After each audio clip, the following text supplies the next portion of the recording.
Hello, hello, and welcome to Play This at My Funeral. I'm your host, Dina Susan Alabade.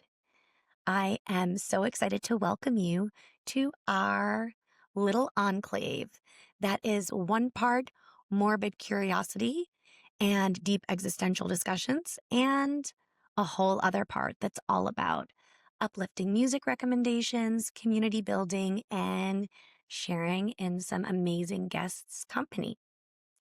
Each episode features a fireside conversation with a guest who is going to tell us all about how they want to be celebrated when they're gone. And within each discussion, you're going to get music recommendations, hear about some incredible, poignant moments in our incredible guests' lives. Without further ado, let's get on with the show. Hello, hello.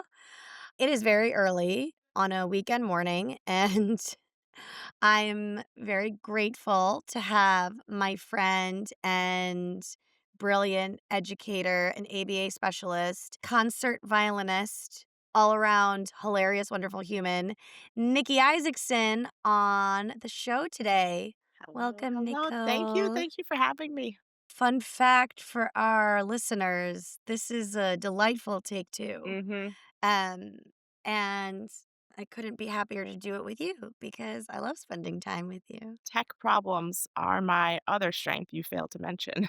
Not keeping up with modern tech and failing at all times. So, I have a lot going for me. I feel like failing at tech is kind of a privilege in this day and age Okay, let's go with because that. we're all we're all just so connected, too Mhm. connected, some might say. Anyways, welcome to Play This at My Funeral. Should we get into some witchy, dark vibes, my classically minded friend? Let's get into it. Yeah.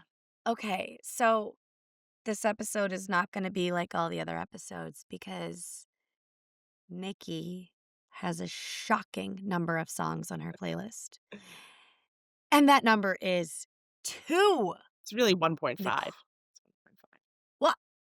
Okay. 1.5. That's like almost not even a real number in music. But I love it. I have to say that the number Mm. one song is a song that I've wanted to play at my funeral since way before this concept was ever introduced to me by Miss Dina. I have had this song in my heart for a long time. I can't even remember the first time I thought, probably the first time I heard it, I need to play this song at my funeral. And I don't even know why I was thinking so morbidly at the time. But that's how hard it struck me that this was a song that really represented a lot to me. And so when Dina told me about this podcast, I said, I have something locked and loaded for you, Dina.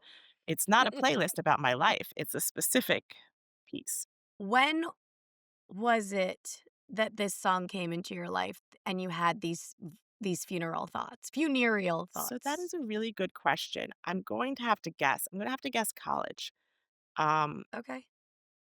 and the reason why is because I remember feeling this way before I had had to have a lot of intersection with death. And by the time I was a junior or senior in college, I lost my grandma. I had several losses since then.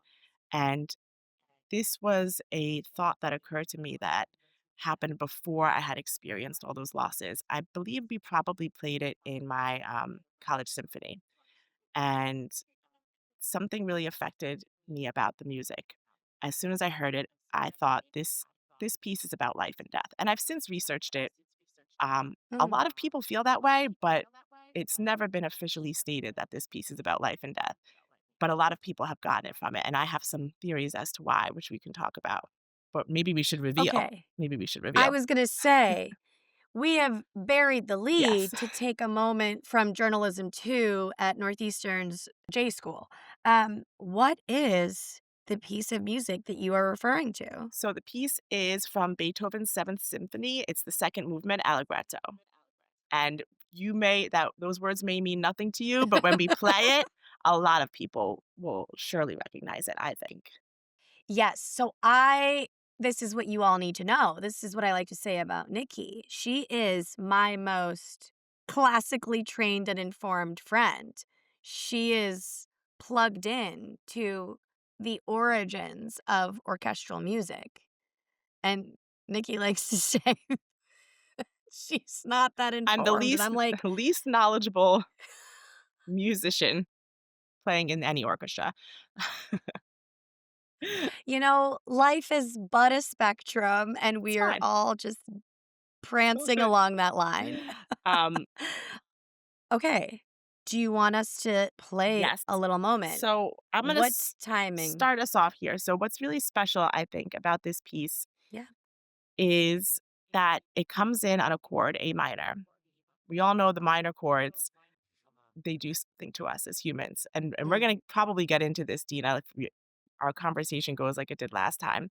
I always like to say, for those skeptics in the world, music theory is really interesting. It's like one of those math, science, arts overlap, like physics, where it's like you're explaining things, but you're actually usually coming up with more questions. So Mm. anyone knows a minor chord makes you think of what kind of things? Sad things, scary things. I always like to say, Mm. why is it? Why is it that all human beings have the same emotional reaction to minor chords? Just because you diminish a third in a scale, what does that say about Okay. our humanity? Like, it's not like some people find minor chords happy and some people find minor chords sad. They have a universal It's like experience universal. relation to the music. Mhm. And I just find that so interesting. So anyway, it's starting on an A minor chord, and then you're gonna hear the first melody come in, which is slow like a heartbeat, or some people say like marching.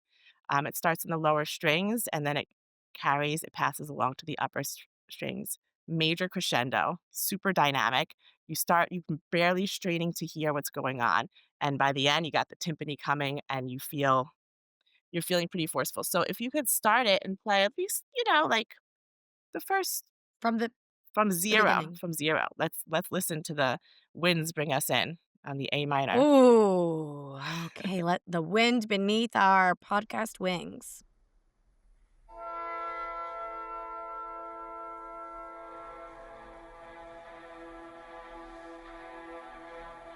So this is piano or pianissimo, depending on who's conducting, A little piano, pianissimo, like lower piano, lower super low. piano. My Italian is rusty. So you're going to hear the melody, the secondary melody come in after this very quiet Is part. it loud enough? Can you hear it? You always turn it up, then it's going to be blasting. I know. It's I'm okay. gonna be careful. Let's get the experience. Play a little trombone with my phone. Here comes the secondary melody. You could hear it in the cellos. Cello's such a beautiful, underrated instrument. Love that. I love that. I think it's my favorite instrument to listen to. Really beautiful. Now you hear that the violins and violas are carrying the heartbeat melody. Bum, bum, bum, bum. Oh. It's going to get passed to the Oh, there upper it is. strings. Bum, bum, bum, bum, bum. That's very Some orchestras take like a it a little funeral slower. dirge. Here we go. It. This is the Berliner Philharmonic. It's all good. Is what I've This is what makes chosen. it great. Okay. Different interpretations. I'm just saying, if people are used to it being a little slower, it's not supposed to be super slow, to be honest. It's supposed to be allegretto.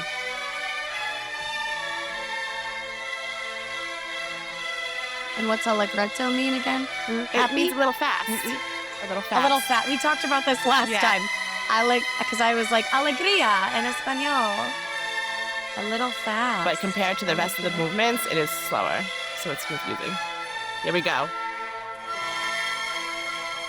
Oh, I hear the timpani, that big drum. This is a climax. This is a certain climax. Well, we definitely need. And more also climaxes with the in there. higher octaves, brings a different mood. It brings more of like an intense mood. Sorry, I got my She's phone. so moved, she's dropping her phone. Oh my Okay. God, the emotions. And we can The stop it about percussions. here. So when this Okay. piece was debuted by Beethoven, Oh my gosh, immediate hit me with the encore. history. Immediate encore of this piece. Immediate encore. Ooh. That's how much it affected people.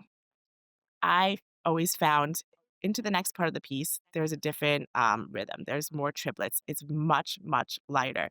You hear more of the major notes coming in, and it's a different kind of theme, but you still hear that pulse in the background.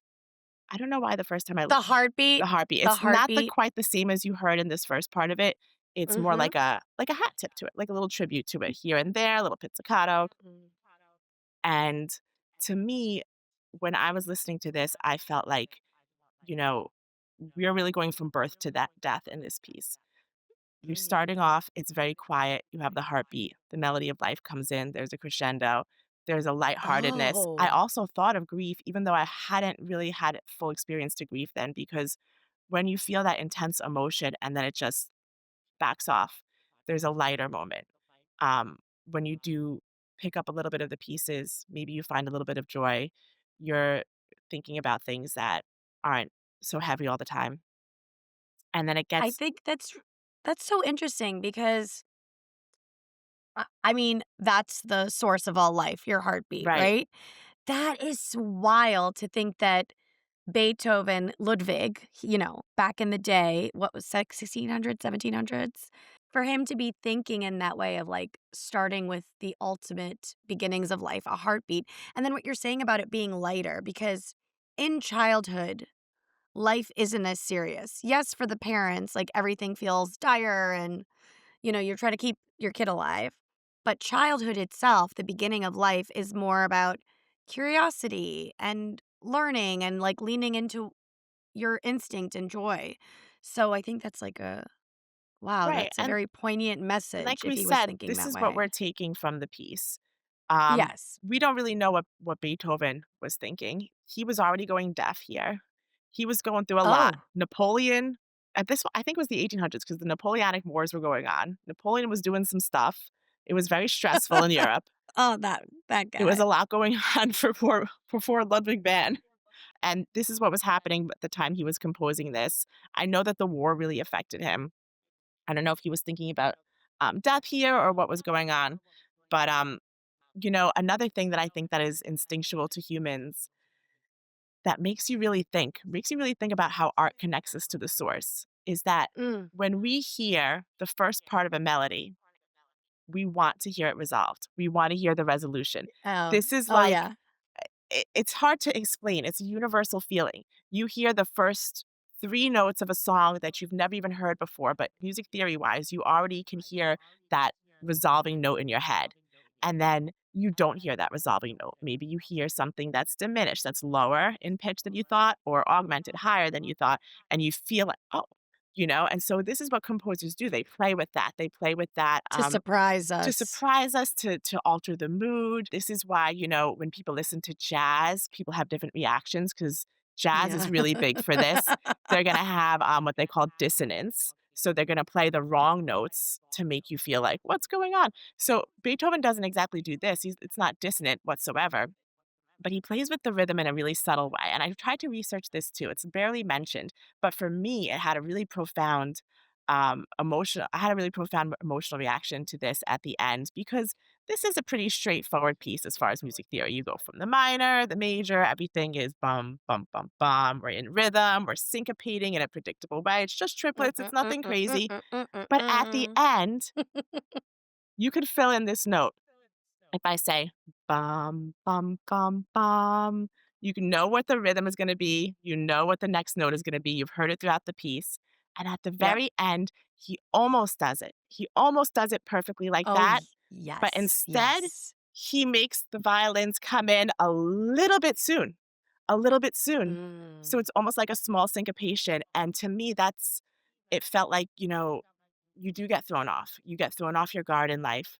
Death doesn't come when you expect it to come. Oh, Um, shit. it's just the smallest Yeah. little off balance. I'm gonna throw you off balance quick, and then I'm gonna bring back in that A minor chord. The winds are gonna bring us in, and they're gonna bring us out on that A minor chord, and that felt very like ashes to ashes to me. So, I'm gonna ask you to play Nikki. from 7 minutes, 30 seconds to the end. It's not a long part. Depending on, what recording you're using, I think it should be okay. Also, my god, that is incredible. Let's the way that you described that. let's Okay. hear it. Let's go to Let's hear it. 725. And it's quiet. Got some pizzicato going.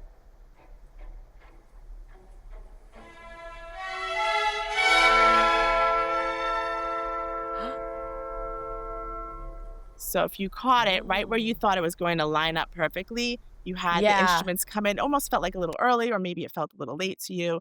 When you play it, you really feel that, right? Because you get into your groove Cuz and then you you're like, count, and count.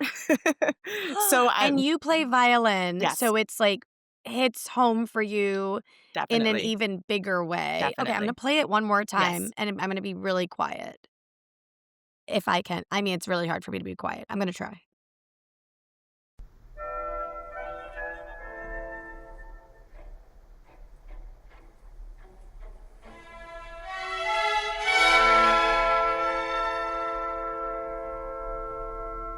I really encourage everyone to listen to the whole movement Yeah. when you Yep. when you get off this podcast. I'm such a music nerd for it. I'm just here spreading the gospel of Beethoven, not a man who needs more fans. I get it. I'm not like the coolest classical person. I have my friends in the orchestra who are always like Sibelius violin concerto, and I'm like, okay, the classics for me. I can't. What can I say? I'm basic. I'm a basic classical girl. Say it. Girl. I don't know. What's this podcast rated? Do podcasts have ratings? I don't know. I put it as explicit Okay. because I want although my although Greg, my husband, has been listening to it in the car sometimes with my son, and he'll be like I'm like, "Greg, you can't listen to it with him. There's a lot of cursing." We went to the movies yesterday, and Maria Menounos does this, like, ad at the beginning of the movies, and she's like, "Listen to my podcast," and my son turns to me and goes, "Mama, your podcast," and I feel like it's not yet time to explain to him that there are thousands of podcasts in the world, and I'm not the only person making a podcast, but it was hilarious. That's so Yes, funny. you're a basic classical bitch, and we love it We love it. because, you do also listen to other classical music because I stumbled on Saint-Saëns, I Mhm. never say that right, who has this beautiful array of pieces that are about animals, and it's very, like, Carnival of the carousel zoo, Animals. like Mhm. the Carnival of the Animals, Yeah. that's right, and I don't remember how I discovered it, how I came across it, but I was listening to it a lot when my son was an Yeah. infant. So It's beautiful. recommended sometimes for children, those pieces, Oh. because, what's something that's really interesting is you can look up, 60 BPM, 60 beats per minute. This is, some people believe that if you listen to pieces, it doesn't just have to be classical. There's actually pop songs that fit into this category, Mm. that most of us have a heartbeat of 60 beats per minute.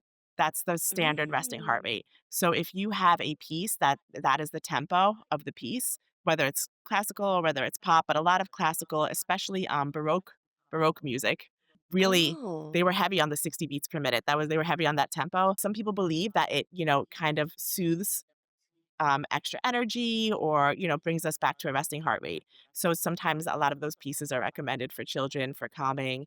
So I know the Swan is popular. Okay. That's a popular one. I did a quick search. So, like, The Lion Sleeps Tonight, Oem Moe, that's 60 beats per minute. There is Landslide by Oh, I Fleetwood didn't know that Mac. one. Mhm. This is what the internet is saying, so take all of it with a grain of salt. My Girl. But you can even hear it in My your head. girl. If you think My about these girl. songs and you feel the beat, they're all pretty similar, right? So it's about a beat per second. Oh my Like your heartbeat. oh gosh. We're We're learning learning. I today love to it.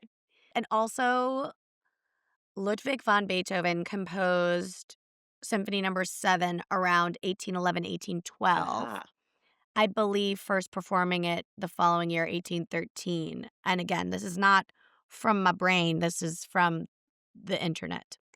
that sounds about Oh, right wow. with I feel Napoleon. like I've had a religious experience in that moment. Um, So yeah, this okay. piece I will say too, you Yeah. know, for me, besides just feeling some kind of way when I hear it, when I play it, it did have kind of a personal connection where it's important in my life. I know a lot of people are coming on your podcast and talking about how certain songs have certain places in their life. And Mhm. for me, um, I've been playing with the orchestra that I play with, Brooklyn Symphony Orchestra, for this is gonna be a ego, uh, Mm. a strike to the ego here because it's gonna make me think about how old I am. Almost 20 years. Oh my gosh. You're too young to be playing with an orchestra for How 20 can I be years. playing with an orchestra for 20 years when I'm only 25 years old? It doesn't make any sense. I don't understand how any of this It doesn't works make when you started when you were 4, a s prodigy. um, but there was a time when I had to take a break right after I had my daughter, um, moving farther away from where the orchestra rehearses, and then going through COVID, Ugh. losing my mom. All of these things kind of Yeah. happened in a row. Yeah. And I started to think finally, I was like, maybe I would like to play again. It was maybe, I mean, that sounds like a lot of things, but it was really only like 4 years, right? Oh my Less, gosh. less, Yeah, it maybe was. 3.5, 4 years that I kind of took my hiatus. And we got this email and it said, you know what? We really need violins for this certain piece to come back. This is a great time to come back if you're an old player. And I needed that personal invitation from the universe to get my butt in gear. And I went back, and by the way, orchestras never need violins, like, there's Oh so yeah, many. right? That's the It's like that's they what need, everyone like, the one plays. clarinet and, like, the one trombone to play, like, the one trombone part. So this was, like, really unusual circumstances. And I went back, and it was such a warm welcome, and I was thinking to myself, "How am I gonna get back into playing shape and everything?" And I did it, like, I set the challenge for myself. I have this young daughter at home, I'm working, I work full time, I'm doing all this stuff, but I'm doing it, and I'm making it, and I'm prioritizing it for me. And the very next concert, so I said, "I'm back in, I'm gonna be doing this." The very next concert, they chose Beethoven's 7th, and I Oh, said I had such an emotional reaction to that because I was like, I yeah. realized that when I wasn't playing, Oh my which this is not my gosh. job, this is not like my whole life, but when I wasn't playing, there was a time where I would hear it and think, "I may never play that again. I may never get the opportunity to play that Oh, again," and now I got an opportunity just by, you know, putting your priorities first. So for me, that was kind of like, first of all, you're coming out of a dark period. You yeah. are investing in yourself. You're saying, um, I do commit to doing what I want to do in life. I do commit to fighting my way back, and then to get to play it again. And then, of course, I asked my husband. I said, "Please, I don't have any video or recording of me ever playing this piece. Take a video." And he's like, "I got it." I said, "I'm gonna signal it to you, like it's in the program. I'm gonna signal to you from the stage. I'm gonna give you a nod, right? It's the second one, but I'm gonna help you." Tap that And I'll nose. never forget, I looked up at him. So we play the first movement. I look up at him. I nod. He nods back. I'm like, "Great." End of the concert. He's like, "Yeah, I took it." He took the first movement. So he's nodding to me like I Oh, did it. It's a fail. I don't have it. I don't have it. oh, So no. Okay, well, you better talk to your conductor, your symphony conductor about playing it again. if only.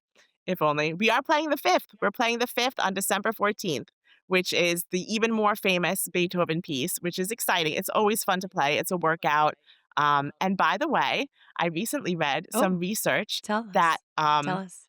I don't know if it was mice cells or some kind of Oh, animal cells that were cancerous were exposed to Beethoven's Fifth, and they found that the cancer was reduced by listening to Beethoven's Fifth. So they're doing all this research around how sound vibrations can what? actually be Oh. preventative or help with cancer recovery. You'll have to Google it. You'll have to look up the exact study. I just saw the kind of memeified version and the link, the source. So I think it's true. Okay. But yeah, so come out and get healthy with Beethoven's Fifth. It's very Okay. powerful.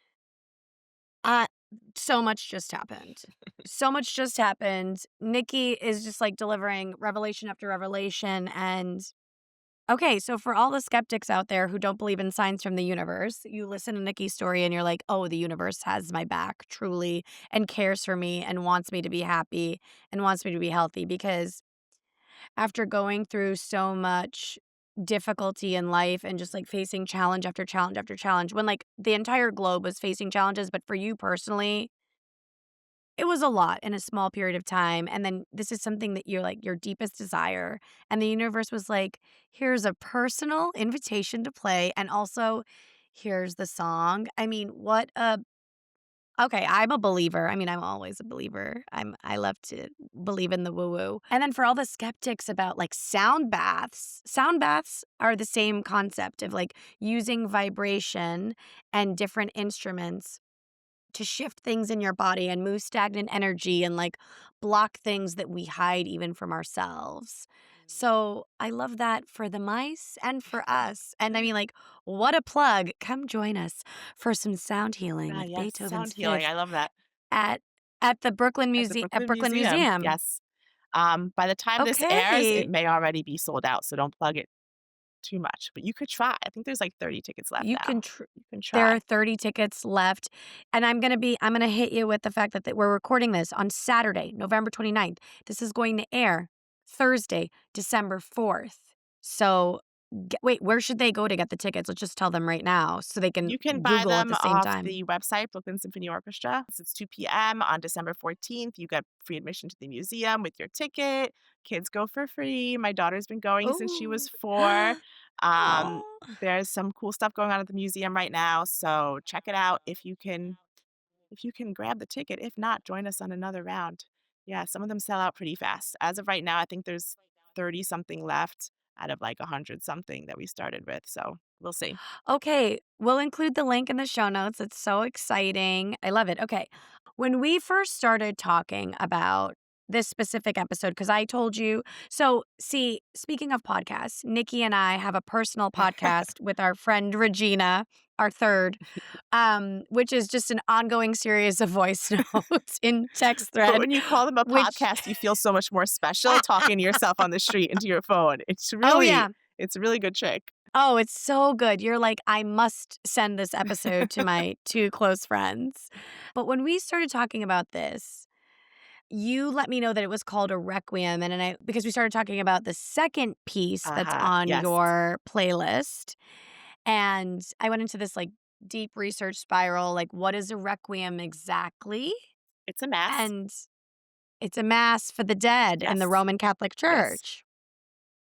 And so many things are called a requiem. And when you say requiem, sometimes it alludes to non-musical things. I don't know. I feel like requiem is a word that's used often without knowing without people knowing the true meaning of it. And Mozart's requiem is really, just like many of Beethoven's symphonies, all of Beethoven's symphonies.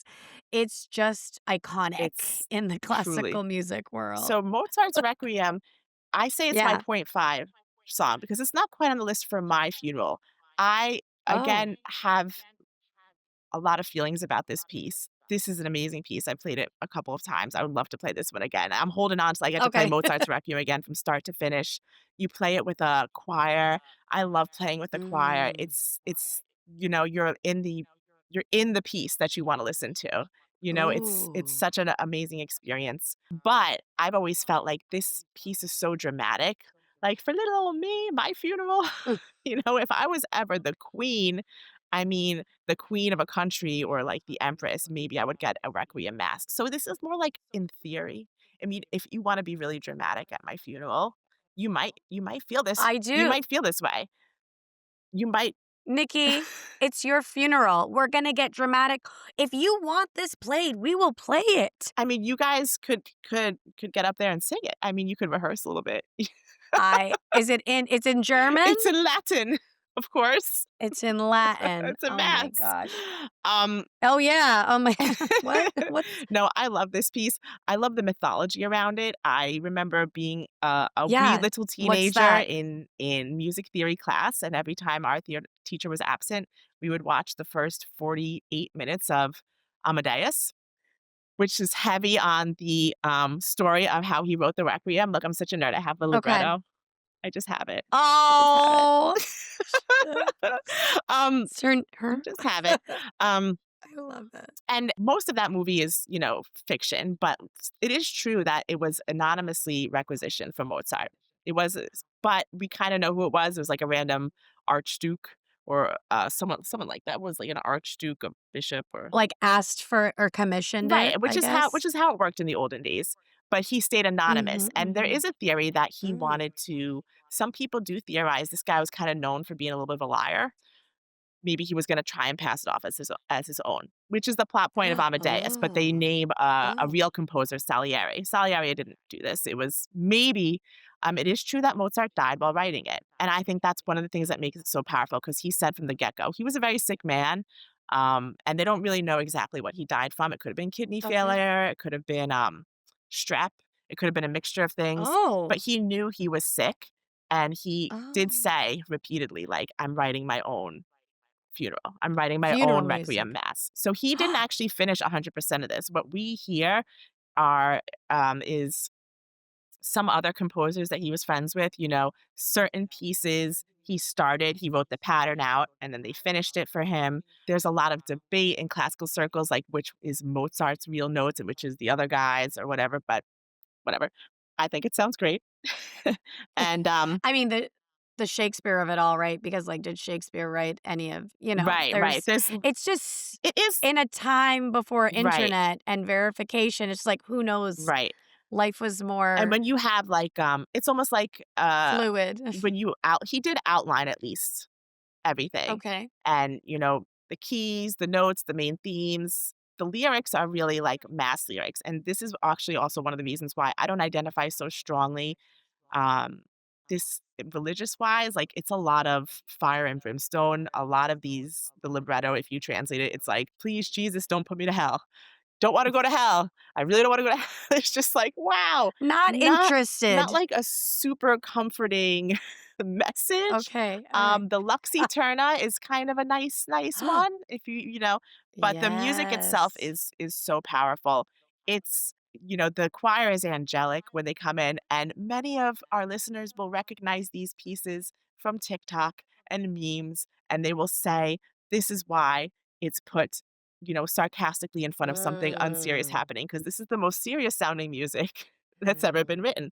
So I don't know if you wanna play a little piece of something. The Dies Iraes is Um, very, very dramatic, I wanna play so much of it. I just oh my gosh, like, there aren't enough hours in the day to discuss all and of this. it's Okay. really, really, really fun to play, I have to say. Oh, It yeah? is How come? um, that's a good question. That's a why am I unprepared to answer that? That's It's okay. fun because when you carry a certain melody or when you're playing when you play violin, right, you have the fingerings, you have the bowings, right? And sometimes you Okay. have to do things that are not fun, like sustain a tremolo. So you're pulling your bow back and you're doing this. It's effortful and it's not fun. It might and it doesn't make a nice it doesn't have a dramatic sound, like a fun sound. You usually just back up to someone. But hey, you gotta do what you gotta do. It's part of the business sometimes. Sometimes you're counting a lot of rests and coming in at random moments. That's not as fun to play, but, it Yeah. might contribute to a nice sound. This piece is fun to play because even when you're not carrying the melody, you're supporting the voice. You're playing something that has a lot of movement to it, a lot of flow. It Mm. lines up very well with what the choir is doing so that you do feel like it's one sound. You can feel that in your body as well as hear it. Whereas sometimes when you're playing, you can hear it, but you can't feel it in your body because 'cause you're doing something that's so, difficult or, If off it's time. all It integrated feels really very well. integrated to a player. Oh, that's I wanna make to that a distinction, player. just because it doesn't always feel fun or integrated, it might sound great to the audience. So it's not like Mhm. this is the only way to be integrated, but it's just, kind of like if you play a sport, if you get to, run around a lot on the field Oh. versus if you have to Oh, okay. stand and, be defense. Everything is important, but some things just Great feel fun. analogy. I know. That's a Sports ball. great I don't know analogy. anything about Sport sports. Why am I making a sports analogy? When you make a touchdown sporty in basketball. balls. So, this analogy covers all manner of listener. Okay. The sports fans can laugh. Um, They can have their moment of laughter. yes. Also, I just remembered to share that I played violin badly for 5 years as a child. 5 years. Um, it's such a good I wanted to play upright bass, but I'm too short, Oh, yeah. and women don't usually play upright bass. It's We've got taller some than me. female bass players in the orchestra. We've got a big bass section, Are they actually. tall? Are they tall? Um, You gotta be bigger. I'm 5 feet. I would not I call can't them wrap my tall, but body I'm around it. 5'7", so I don't know if that means anything. Oh, that's tall! That's tall. 5'7" is 7 inches taller than me. Anyway, I never got to play an upright bass. I figured I could have, like, compromised on the cello again. Cello is so beautiful, but I really my talents did not lie in playing a musical instrument, more like using my body as an Your true instrument talent. for dance. My true talent lies in dance, or podcasting. Okay. So, are we going to a specific section of the piece, or am I just playing it from the jump? You can play it from the jump because I think the intro is very famous from the internet Okay. now, and that's okay. So, Requiem in D Yeah. minor Oh, I from love the D minor. Mozart. Oh, D minor. Oh, oh yeah. Oh yeah. Set the scene. And wait for the choir to come in. There it is. Now, wouldn't you feel a little bit embarrassed being dead in the coffin? and this No, and this is not me. this is what they're Not playing. me. Not me. Honestly, I live for the drama. Like, don't send me to hell. I love you. Okay, I love you, new update Heavenly to my Father. funeral. I would like Dina to walk in a white dress and sing this.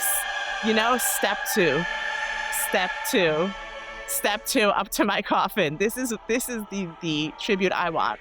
And I want everyone else we know to be laughing their asses off in the back rows. I mean, it would be can an I honor do for all some involved. choreo?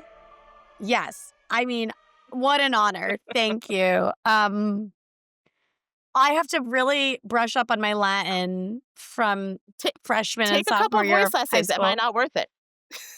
You're so worth it. I also You specifically. did some voice There you go. lessons when I was in high school with the director of the plays and musicals because I think I have a lovely singing voice. I just am what we would call pitchy. I don't find the note easily, and honestly, I don't care to. I just want to sing how I want to sing. I don't care that about is the a mood. note. I'm going to use that the next time in rehearsal. I don't find this note easily, and I don't care to. It's how I feel about seventh position in violin. That's the one where you're like, A I claw? don't care She's to. making a When you're claw, all the y'all. way up on the fingerboard, you're like the highest notes Oh. possible. I don't care Oh, to. is that the closest to the body of the violin or the The closest closest to to your face, to to the your pegs? face. Your violin teacher might Oh. have said you're picking your nose up there. Oh. The very, very My. high notes that are like, ee. I Don't just like it. remember wanting to just do so much vibrato, which is a tricky little Don't have much without musical vibrato. fingering. She I didn't mean it like that. And for those of you who aren't watching on YouTube, Nicki did a lovely little eyebrow raise. I want to ask you a question that I didn't ask you the first time we attempted to record this, which is what is your favorite non-classical song Ugh. and non-classical genre of music? Ooh. Um, Spice it I up. don't know if I have a favorite song of all time. Um, I don't have That's a a hard favorite song of all question. time. My genre is I like rock, I like alternative. I like to throw it back to um my adolescence of like punk rock, The 90s. the You like 90s. the I like the 90s. I have an appreciation of I'm nostalgic for the 90s. I didn't like the 90s music when it was out, but now I'm nostalgic. I'm very Oh, nostalgic for anything. Give me anything from the past. I'll be like, "Oh, remember that?" Punk rock, alternative, those are my go-tos. I'm definitely a person who can like everybody these days. I like a little bit of everything. Um, and I actually just had this really hilarious text exchange with my little brother who's 10 and a mm. half years younger than me. And he had sent me a funny picture of his girlfriend with like AI, like piercings and like emo Oh haircut. gosh. And he said something like Happy Thanksgiving. And I said, "Did you guys have an emo Thanksgiving? I'm really jealous. I need to be invited." And he was like, "Nikki, just because you had one AFI album on your iPod Nano does it?" And I was like, "Bro, you were so out of pocket right now. How many Dashboard Confessionals concerts have you ever been to? That's what I thought. How many Bright Eyes lyrics you had in your AIM profile? None. And he was like, "You've clearly come prepared for the emo wars." I said, "Yes, I have. Yes, I Yeah. have. You can't tell me anything about the original Magic, please." Um, Wow. How I do dare, and have this is coming from a teenager. well, he's not a If you're teenager anymore. 25, Anyway, well, you're right. It's you're coming from a 25, kindergartner. so he's Yeah, he's a he's a child. child. So we had a little emo fight about that. Yeah, I listen to emo. I I would have a song. I thought this song would be too overused, and I didn't even want to Mm. mention it. And I do think it's basic, but I can't help it. Neutral Milk Hotel, Aeroplane Over the Sea. That's a funeral song. Come on, it's Someone beautiful. s someone else mentioned it on Okay, my show, good. but not didn't put it on the list. Oh, Was it maybe we. who was it? Was it Lori?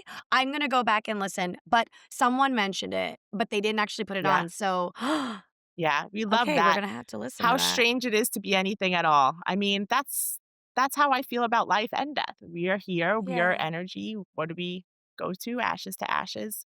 Oh, well, I wasn't expecting that. You touched on this a little bit earlier when we first started talking, but you had a period of time where a lot of things were happening that were really hard, and you have your own personal experience with creating a playlist for a memorial for Yes. your mom's memorial. And I know that that's not an easy or fun task by any means, and I'm, like, so grateful to you that you're open to talking about it, and hopefully that it can help someone when the time comes that they have to do something like that. Yeah.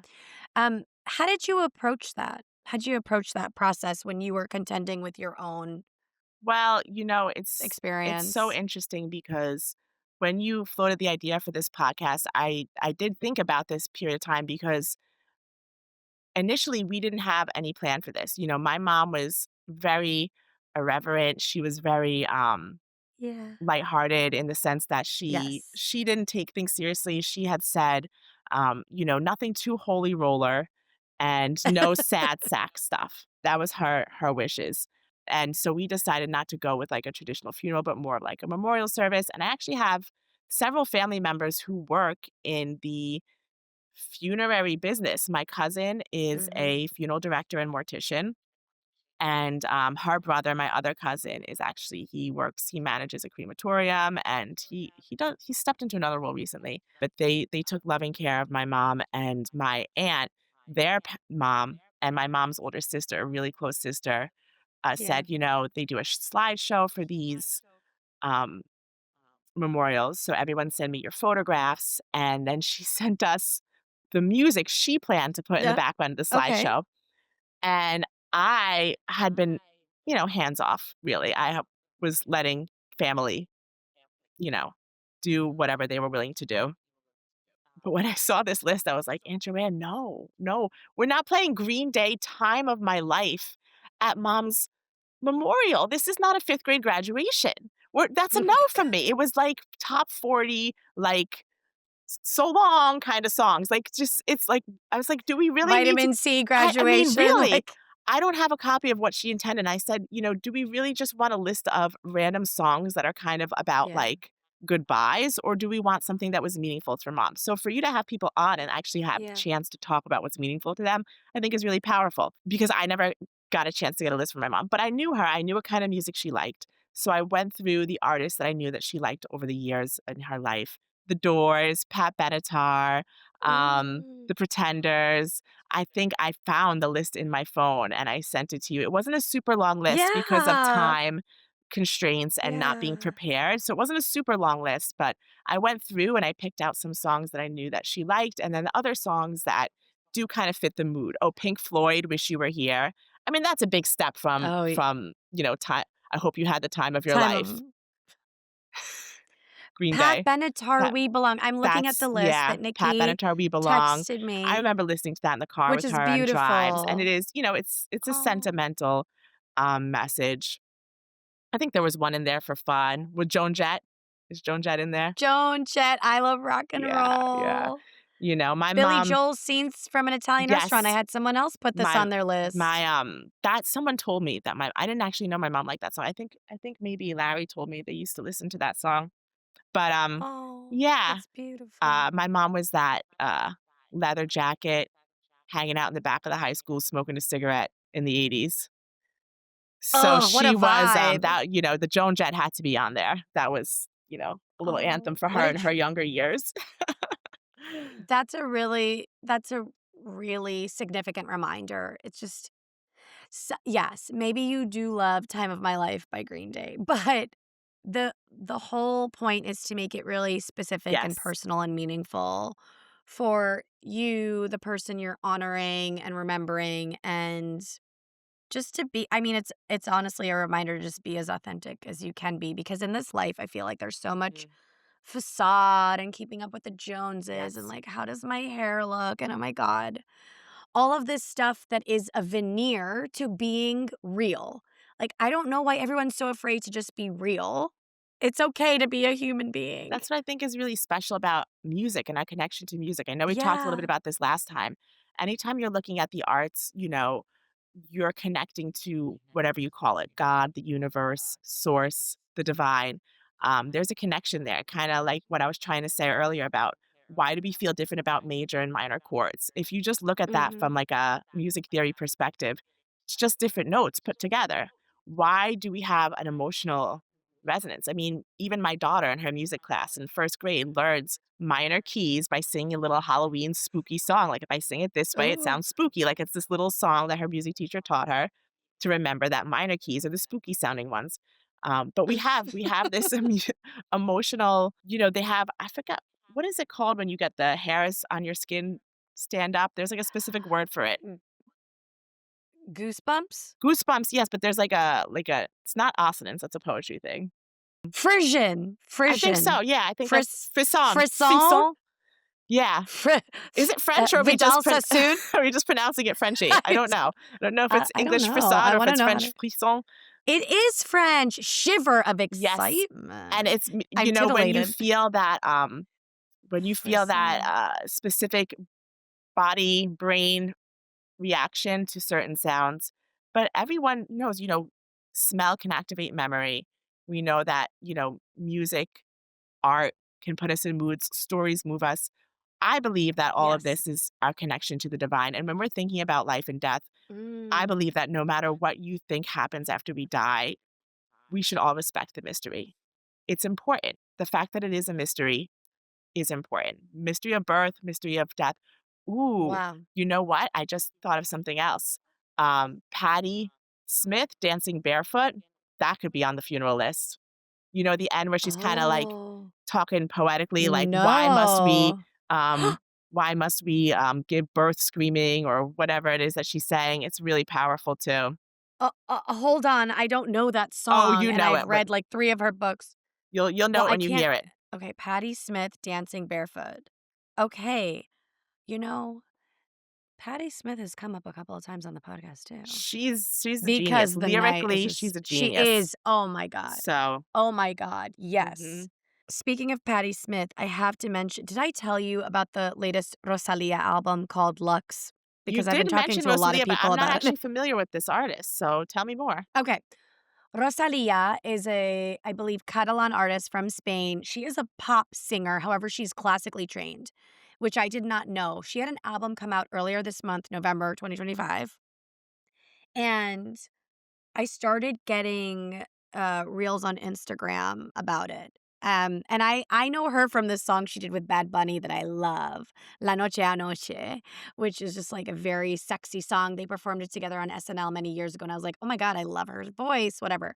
So I started getting reels about this album, and I was like, "They have targeted me so well," because it is lyrically poetry.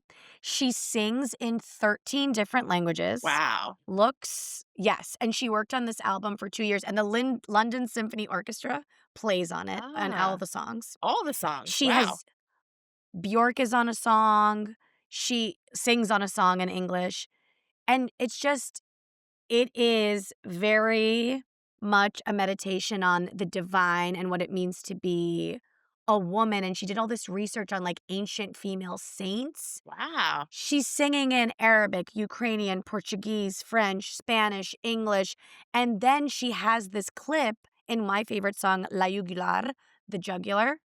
The song is in Spanish, English, and Arabic. Oh my God, like all my languages. And at the end, she has this recording of Patti Smith speaking Okay. about seventh heaven. I want an eighth heaven, 10th heaven, thousandth heaven. It's like break on through to the other Mm. side. You know what I mean? A million doors aren't enough to break through. It's just like so poetic and Wow. meaningful. I think you would like the album Yeah. because you gotta dig into the lyrics. Obviously, it's in a million different languages, but the music is so beautiful and orchestral, and her singing goes from sexy pop to operatic on this album. It's so freaking cool, and she sings in Latin too. Um, you would love it, but I all of this to say, I'm sure I had a point, Patti Smith. Yes. It all comes down to Patti Smith, who's just was so unfamiliar to me until I read Just Kids like 15 years Oh, ago yeah. or whenever it came out. That's great. Oh my gosh. Okay. I think that's our show for today, and I think this is a really special episode on a very special episode of Blossom. Um Nikki, I just want to say thank you so much for being here with me, and I want to give you the floor to I know you mentioned Brooklyn Symphony Mhm. Orchestra. If anyone wants to talk to you, should they just, like, not try to find you? Or should they how can folks find you if they wanna find you? I don't know why anyone would wanna find me. To talk music theory. No, it's Um, fine. I don't have, like, Just ask I me. don't have an online presence, but if you wanna be Oh friends, god, just ask Dina. we do have a we Brooklyn Symphony has an Instagram page, has a Facebook, if you wanna Mm, check that good. out. We'll pop those links in. Yeah, it'd be great. Okay. Nikki, thank you for being here. Thank you for having I me. love you. I'll see you on our personal Yes. pod. Okay, Enjoy love the you, rest of the break. girl. Love you. Bye. Bye. That's our show for today. Thanks for joining us on Play This at My Funeral, where we go really deep and a little morbid, but we keep it upbeat nonetheless. If you like today's episode, please like and subscribe wherever you get your audio fixes, Spotify, Apple Music, etc. Leave us a 5-star review and a comment. Let's get into some conversations. What music did you discover today? You can always get more Play This at My Funeral with the full video podcast episodes on YouTube. Feel free to follow the show on Instagram and TikTok at Play This at My Funeral Podcast. And if that's not enough of me, you can subscribe to my Substack newsletter, Write, Dance, Repeat. For more information, you can head to dinasusanalabade.com. Thanks for joining us today, and we'll see you next time.